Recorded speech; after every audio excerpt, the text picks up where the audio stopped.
Hi Space Monkeys! So we are back from E3. We wanted to share with you that demonstration, which is a mix between a technological demonstration of the engine that we call Voyager and the actual game with some gameplay elements. So here you can recognize the big mothership that was in the trailer. Of course, it's not the same level of quality. This is a work-in-progress asset. But again, we wanted to share all these materials with you. As you know, the game is in development. We still have a lot of things to do, but it's cool to share with you where we are on that spaceship part. So here, the mothership is like a home, a house for the player. That one is about 400 meters long, and you can have your crew inside, of course your main character, but also your spaceships. So if you start in the game without anything, and you get your first spaceships, even if then later you have a larger spaceship, you can keep the smaller one into the big mothership. That's the same thing for the crew. If you start with 1 or 2 members in your crew, then you can have them in your big mothership later. That gameplay mechanic of what we call the Russian dolls, so bigger, smaller into the bigger, and then your characters, is very close to what we had in fact in Beyond Good and Evil 1, when the characters were getting out of the hovercraft.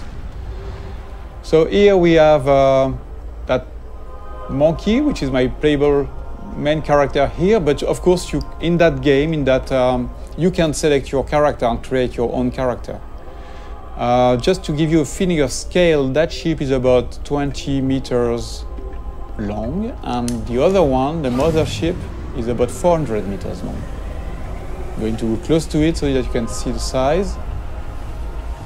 So when we have large spaceships like that, the good thing, the interesting thing is that they are a real level of gameplay.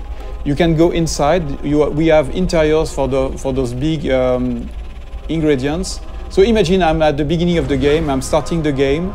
I have nothing, but I am like like in Beyond Good and Evil 1, you start without anything, and you have to get some money to like level up and get your first vehicles. So imagine I'm just delivering pizzas here. It's like a side quest or just a way among many to get some money. I'm delivering pizzas to those guys. So imagine it's not my spaceship. That's the beginning of the game, and this could be an interesting way to trigger the first ingredients of the adventure, because the spaceship is a playable interior. You can get inside, you can sell your pizza, and then instead of getting out of the ship, you could decide to explore the ship. And why not discover that there is some slavery, some human trafficking and things like that. The good thing is that in Beyond Good and Evil 2, like in the first episode, you can take pictures. So if I'm taking a picture of evidence of the things I'm seeing in the game, then I can share those pictures with the guys in the city, for example, and then I can trigger discussions with those guys based on the picture I took. So that's a very interesting mechanic that can create that feeling that you can explore everything and you can gather informations and share those informations with NPCs, but also between players. Another very interesting thing here is the feeling of scale. Here we know that the players, they will explore everything. They will want to go everywhere. So we need to handle large-scale ingredients, like that huge statue, where you can go very close to it and you can look at all the details on the statues. And of course, you can go inside of this kind of statue, and you can also get on top of it. I just want to show you something interesting about the scale and the feeling of scale. So I'm going to land on the top of the statue, and you will realize how big it is.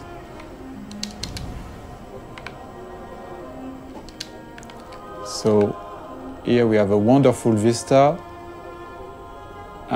I want to show you, so I'm going to go more in the developer edition mode, where I can move the camera very easily, and you can really notice and understand the feeling of scale when you look at that little monkey on top of the big statue. This is just a part of the head of the statue, and you're already very small. And it's very interesting to understand the scale of things.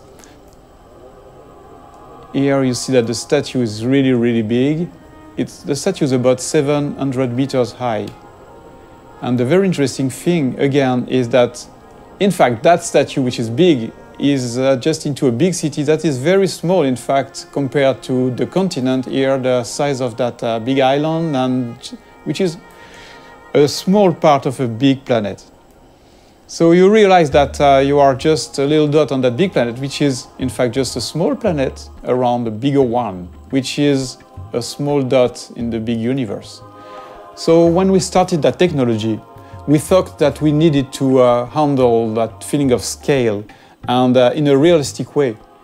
Before going into details, we wanted to make sure that the engine was capable of handling this kind of thing. When you look at this sunset, it's not exactly a sunset made by artists. It's really the combinations of physical ingredients, you know, the light that is changing depending on the atmosphere. So you can see here the different colors. And the fact that, of course, the planet is rotating around in space, around the big planet. So here I'm doing a kind of time lapse. I'm modifying the time so that you can understand better how it works. You see that everything is turning like in a real solar system. So yes, I'm increasing the speed. You see the night here with the cities. So another important thing is that you can, at any time, you can go everywhere. So if I'm going into another city, there is no loadings and things like that. Everything is seamless because it handles that big universe in a consistent way. There is no sheet or things like that. You can really appreciate the point of view wherever you are. It will be the same mechanics. So that was one of the big features we wanted to make sure that we had before showing the game to the public, to everybody, so that we wanted to make sure that the technology was working and this big ambitious game was feasible. I'm going back to my spaceship. I want just to show you some gameplay ingredients. I'm going to change a little bit the time so that we have a bit more sun. Yeah. So that spaceship is very, very nice. It's very close to the Beluga we had in Beyond Good and Evil 1. It can handle very large speed, but it's also very easy to do loopings and trigger very fast movements. So it's a dogfighter. I can increase the speed. So this is a classic plane speed we have on Earth. We are about 1,000 kilometers per hour. But you can increase that speed dramatically, like this, for example, and you will see it. So the speed is increasing now. You see that it's about 5,000 kilometers per hour. Let's go back in the city so that we can really understand the speed. And I can increase the speed again. Whoa. Use some tricks, movements. And then we are going to do a looping, for example. So you can combine anything, any movements, and the very nice thing too is that you can even increase the speed to 20,000 kilometers per hour, which is a lot. I'm going to try, to drift like that. So at any time you have the drifting mode, you have all these very interesting movements.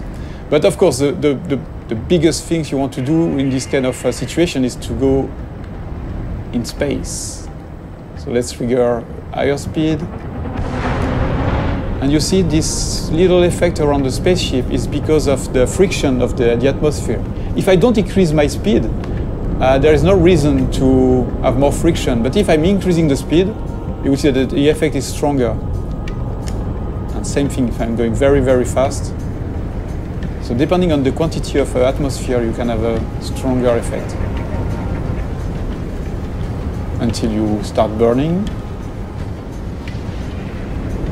But you see, with those very high speed, you can really travel very, very far and very fast. Just changing the time of the simulation so that we can appreciate the wonderful view in space.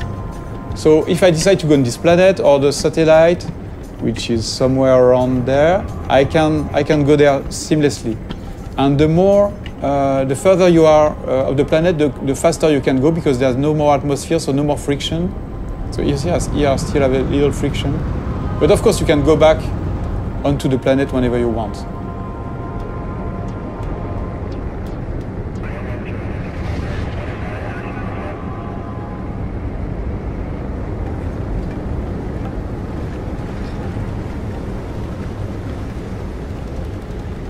A very interesting thing too is that there's a lot of biomes on the planet, like this desert, or you have frozen lands on the planet, different cities. So we don't want empty planets. We want planets with landmarks, with places to explore. There are mountains where you have some monks living there. So they are not empty, repetitive planets. The planets we aim to work on, to make our planets with life. And the planet itself is living somehow.